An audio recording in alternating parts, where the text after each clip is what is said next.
If you want your Black Ops 7 experience to be different than what you saw this year, I suggest you start changing some of them habits. I just don't want to continue seeing y'all get slapped around and delete the game, then unsub for me, and then comment down below that my tips didn't work, and then I never see y'all again. Unfortunately, most of y'all aren't even unsure of the bad habits that you may have. But just remember, all my tips, all these videos come from the mistakes I have made before, which is the same mistakes that you have. So here's some of the things you need to watch out for. Now, as we all may know, in Call of Duty, the stim shot is probably the most important. I think it's a lethal, whatever, the LTRT or the LTLB stim perk thing going on. That is the most common thing that most people use is a stim.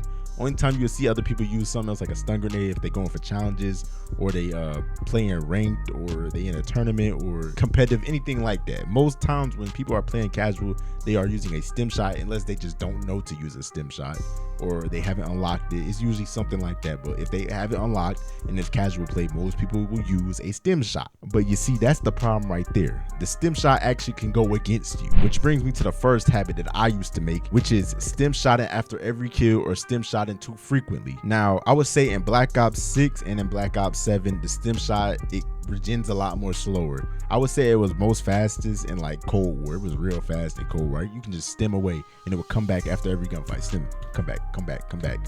But in Black Ops 6, it take like 5 kills before you get the next stim. So stim shotting too frequently in these newer games is gonna be a big problem. You want to completely eliminate stim shotting too frequently. So you might be like, Gunson, how do I know when should I stim shot and when should I not stim shot? Stim shot is like reloading. Like, only do it when you know you're safe, or if you feel like you finna get jumped, or like 2 people finna come around the corner. It's all about a circumstance thing. Now, you heal pretty fast. Like, it don't take a long time for your health to regen. You don't have to stim shot every time. If you know you can time yourself, you just got out of a gunfight, nobody near, save your stim shot. Just let yourself heal on your own. You ain't gotta spam it, you ain't gotta use it. I would say only use it if like you in an area where you feel like there are enemies, or if you're in the enemy zone or anything of that nature. If you have teammates near you, you ain't got to stim shot. Or you might have to, because they might let somebody come through and just smoke you. But most times you ain't got to stim shot near your teammates. So basically, if you are in an area where it's like not safe, stim shot. If you're in an area that's safe, you save your stim shot. Or if you know like you have time to regen on your own, save your stim shot. Now, off the tip number 2, you are being too predictable. Now, this is something that can get very complicated very quickly, actually. When people are running around the map, they go the certain route that most of their team is. And when you do that, you are predictable. They already know that most of the team is over there, unless the whole team just flanking. But if they flanking, then you best know that somebody on the other team gonna be looking for y'all somewhere. So they're gonna be trying to look at their flank routes and do different things like that, unless you just play bot lobbies. But you don't want to do predictable things. Like, you don't want to rush in the route that they expect you. Like, if you see teammates constantly dying in a certain area, or constantly dying by going in a certain route, that means there's probably enemies over there pre-aiming, waiting for more teammates to come out. And then if you go over there, you're gonna get smoked unless you're just real good. But even good players try their best not to be predictable, because why would you want to be predictable? You're just gonna get smoked up. It don't just go with routes, it goes with how you play too. Do you just come around the corner pre-aiming, or do you slide cancel around the corner? Do you long slide around the corner? Do you wall jump around the corner? What are you doing to come around the corner that's unpredictable? You always want to be thinking unpredictable. Like, how could I approach this area, or approach this gunfight, or approach these people in a way that they would least expect me? This is where the wall jump mechanic will come in handy a lot, because in Black Ops 7, the wall jump is going to be something that people aren't even used to. This is your opportunity to take unpredictable moves. Come around the corner, jumping off a wall. Ain't nobody going to be looking up in the sky, waiting on you to jump in the sky. They going to be just sitting there praying, and then you're going to run around the corner, slide around the corner, and then you're going to come out jumping. They're going to be like, what is this? I don't know what this is. A tip that I kind of built for myself to play in an unpredictable way, I put myself in the enemy's shoes. I put myself in their point of view. So say I'm them. If they standing over, if I'm them and I'm standing over there right now, and somebody come around there, am I gonna beam them?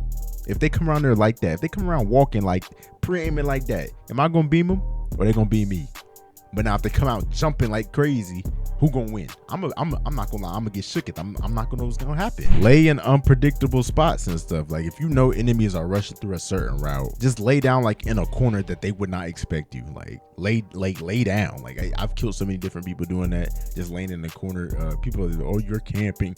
No, bro, I just did something unpredictable that killed you.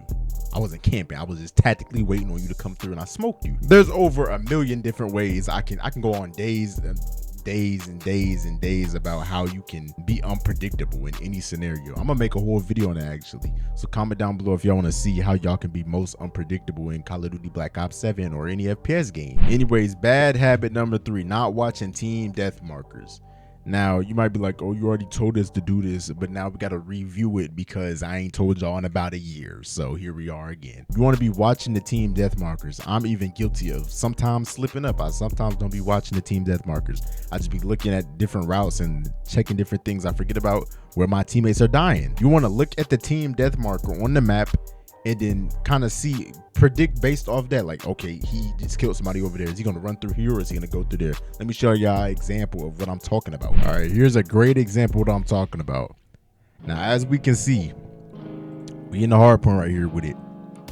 We're gonna move up to the next one. My teammates all moving up to the next one. I still got 2 next to me though. Boom, teammate died right here. We can see, I can even see the weapon ping right here. Teammate has died in this area. So now I know this hallway is open. I know this little lane right here is open. So I got that in my mind. Boom. I'm pre-aiming over there. I see the teammate right here. He's shooting over there. But he gets smacked. All right, now one more teammate pushing up. Oh, he got smacked too. Now, being the fact that they got smacked so quickly in the same area together, and I know this little angle right here, for him to get killed right here, the enemy would have to be standing like right here in order to shoot him. So now I know he's close. Now, based on his route, he's either going to run back this way or he's going to run up here. Or he's going to run through this bottom area and then come over here and then try and kill me, or try and just get in there and spawn trap. So I just pre-aimed this area.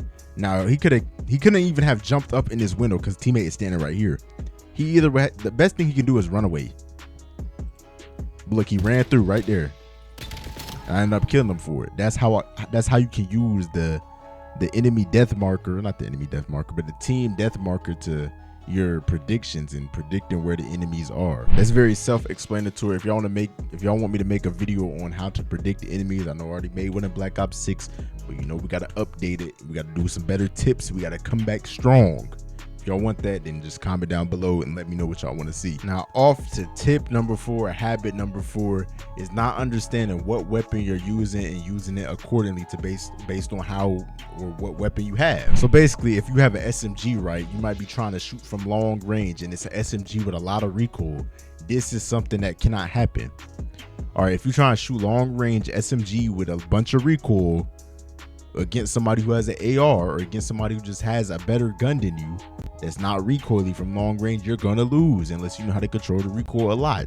But why would you even put yourself in a situation that's that hard in the first place? This is what I mean by you need to understand what gun you have and use it accordingly. So you know, okay, a gun that a SMG that has a lot of recoil is better for close range. You want to be running around with this gun, going in tight corners and tight spaces and just getting through. You don't really want to be pushing long hallways like I just showed in the last clip. You don't want to be pushing sections like that with that type of SMG. Or if you have an AR that's real slow ADS, you don't want to be rushing around with that. You want to be kind of sitting back on a head glitch somewhere and moving between head glitches and moving around those type of areas.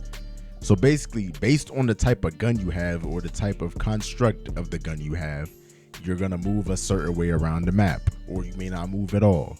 Oh, but how does sniper players, see, the thing is, with sniper players, they can rush around with a sniper still, as long as they can scope in very quickly and kill you. If they can do that, then they can win. They don't have to sit back and hard scope just because it's a sniper and it's a long range weapon. Use every gun to its advantage. So if you know, like an SMG, you can move a lot more faster, or like a pistol, you know, you can move a lot more fast. Those smaller guns, you can move a lot more faster on your feet. So you can use movement to your advantage too. The thing is, most people forget the pros of what gun they have. Every gun is not gonna be the same. The pros of this SMG is not gonna be the same as the pros of this AR, or the cons of this SMG is not gonna be the same as the cons of this AR. You gotta know what gun you're using, remember what gun you're using, remember what class, remember the attachments you got on, so you can play accordingly. Another thing that goes into the type of gun you use, like I said, the attachments, like that suppressor. Like in my previous video, I'm pretty sure, not my previous video, but the video before my previous video, I talked about how the suppressor can, how you can use having a suppressor or not having a suppressor to your advantage. So if you don't have one, you know that you're gonna ping on the map. So what you need to do is you can't be sitting in one spot. You always got to be moving around. You can't just be getting pinged and then just still sitting there. You got to be very unpredictable. So I know if I get pinged in this house, then now I got to go lay down behind a bathtub somewhere. So when somebody running there trying to look for me, I'm behind the bathtub and they never would have expected me to be right there. Or if I do have a suppressor, now I can play a little bit more risky. I can get behind their team. I can flank them more easier, and they'll never know I'm there until it's too late, unless they listening for gun sounds and stuff. These are the things you always want to keep in mind when constructing the gun, building a class setup, or just while you playing the game or while you moving around the map. You always want to keep these things in mind so you know how to challenge people. You know what gunfights to take, so you can look at a gunfight or like a fight that's finna happen and be like, I ain't gonna take that because I know I'm gonna lose. This is how pro players, you kind of see them running away sometimes because they know that they cannot take that gunfight based on the situation. You got to be able to see the full chessboard. You got to see every move and what is going on, because once you can do that, bro, ain't nobody can beat you. You see the next move, you see their next move, you see it all. I basically need y'all to start thinking when y'all play. Like, think more. Like, you ain't got to think too hard. Now, don't force it. Let the thoughts come to you. People will put this thing on overthinking, like overthinking is a bad thing. Overthinking is not a bad thing if you use it in a positive manner. Overthinking is only bad when you use it in a negative manner. But it is okay to overthink. It's okay to think. Like, just do it in a way that is beneficial to you and not a way that can destruct you. If you got to analyze every atom on your screen, everything, you got to analyze everything, then do that. But do it in a way that's beneficial. Don't do it because you think something bad gonna happen, or do it out of worry. Do it out of something, out of you progressing. Now, the last and final tip number 5, or bad habit number 5, as I say. I keep saying tip number 5, but bad habit number 5, not falling back and baiting. This is something I had to put a lot of time into for myself, because I like to run around and rush a lot. I may sit back and like camp now a little bit, but I used to always rush around everywhere. So this is something I had to work on. So if you find yourself always rushing around, this is probably a habit that you have. You're not falling back and baiting sometimes. People think it's bad to go backwards on the map, but it's really not. Let me give y'all an example of something real quick. So if you look on the map and you see a teammate and he in the area by himself, he just over there all alone. He on the whole other side of the map by himself. Or not on the other side of the map by himself, but like he's in an area that's not too far from you by himself, and you see him like getting swarmed. You see a bunch of red dots popping up. He just getting jumped over there. Don't run over there. All right, don't run over there, because then they probably gonna kill him, then they just gonna kill you. What you want to do is just fall back and wait till other teammates go over there. This is the bait part of the whole tip right here. Fall back and let the other teammates push over there, and then you can push with them. So now y'all just go in like squad team 6. This ensures that you have more safety when you push, and it's going to ensure that you have a higher chance of living. All right, y'all boys, as we can see right here, this is a gameplay. I'm gonna really go over some of the or like most of the tips I just said. So boom, I have an AR. Keep in mind on what type of gun I have. The suppressor, I don't have no suppressor. AR. You see, I'm just waiting. I'm not just pushing too much, because I know if I put my gun down real fast and then try and pull it up, it's not going to be as fast as an SMG. So I'm really pre-aiming right now, and I'm not really pushing because none of my teammates are right there. So I don't really know what's going to happen. Boom, I killed him. Surprisingly, I don't even know how I killed that dude, but I got him. Y'all can't even hear the gameplay. My fault. There we go. Boom, I look back here. I see him. Easy kill. He's not even looking. I see somebody else back there. He missed. He can't really see me. So boom, I have an AR. Most of y'all would just go back here just running into there trying to look for him, and that's how y'all end up dying, because there's probably more people down there than just one. So look, I just sit back and pre-aim. There you go. He revealed himself. Got the kill. Teammates pushing up. This is a prime example. I wait for my teammates to run up. Now they're in front. I'm baiting them. You see, I'm baiting them right here. This is what you want to do. I ain't gonna run back there, but I use this to my advantage. I know they're distracted on them back there now. So now I just run through this doorway and then set up in a new position, because remember, I have an AR. I don't want to really just try and challenge people based off sprint to fire and ADS speed. I have an AR, so I get into a new position where I can sit back and just wait for them to push me based on the type of gun I have. This is how I'm playing. I know they're gonna run through here eventually. Boom, there you go. This is how you want to play, based on what type of gun you have and based on your teammates. I don't really have any teammates near me, so it wouldn't make sense for me to push back there in their spawn anyways. One teammate is back there in their spawn. Notice I'm not going back there to help him. It just don't make sense. I saw him run up there though. And notice how I don't have a suppressor and I'm always on the move. I'm always in a spot that they would never expect me. See, I just killed that guy. I'm pretty sure that's the same dude that I killed before. If not, let's go back and see. Let's go back and confirm. It is the same guy. I just killed him right there, and he came back for revenge, and I wasn't there. If I was standing right here, he probably would have came in trying to slide and kill me. But look, he go up there now. Boom, not there. Think he's safe. I come back.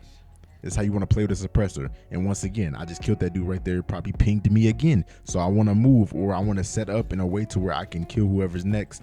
But to be honest, I'm not too cautious about it because a teammate is back there. So they're already distracted by the dude that's in the spawn already. These are all factors that play together. This is how you build a streak. Once you put all these things together. I know that pinged me. I run up out of there. I get all the way up out of there. I see this dude over there. I pre-aim, I don't see nobody. He's still over there. I just didn't see him. Now I see somebody over here. I wall jump. I kind of play a little bit more aggressive right here. But I'm not playing overly aggressive unless I need to. Like right here, teammate distraction kill. Easy. I saw that dude on the map right here. I pre-aim. There you go. Look at how he looks exactly where I just shot at. Look where I'm standing. I shoot here, right? I'm in this area. All right, now boom. And I move. So he runs through the door. Watch this. He should have been hearing me. He could have just heard me walking, but he looks over here because he thinks I'm here. And look, easy kill. This is how you want to play based on your type of gun that you have, based on your teammates' positioning, based on all these factors you put together. But anyways, that's all I got for today. Subscribe if you want to see more videos like this, more tips and tricks videos. Subscribe if you want to see more Black Ops 7 videos. I post videos like this all the time. I can't promise you every day, but I can promise you all the time. Some weeks I might actually go a full week consistent. I might start making a challenge for myself. I go full week consistent. Not really a challenge, I can do it. All right, I can do it. It's either I do it or I don't. But basically, subscribe if you want to get good at FPS games or just Call of Duty in general. Mostly Call of Duty. I'm a specialist at that. I can get you so good at Call of Duty that you're going to start smoking pros. Or if you want to go to the next level and really take this serious, not even if you want to take it serious, if you just want to get really, really good at Call of Duty or really, really good at FPS games, then go subscribe to my Patreon. Link in the description below. Also down in the comment section below. It's going to take you to a whole new level. I drop videos over there, and I also take one-on-one calls just in case you can come talk to me and let me know what you got going on in your specific circumstance or situation, and I can work with you from there. Or if you're interested in seeing my previous video, which goes over how to fully delete recoil in any FPS game, then click on this video right here.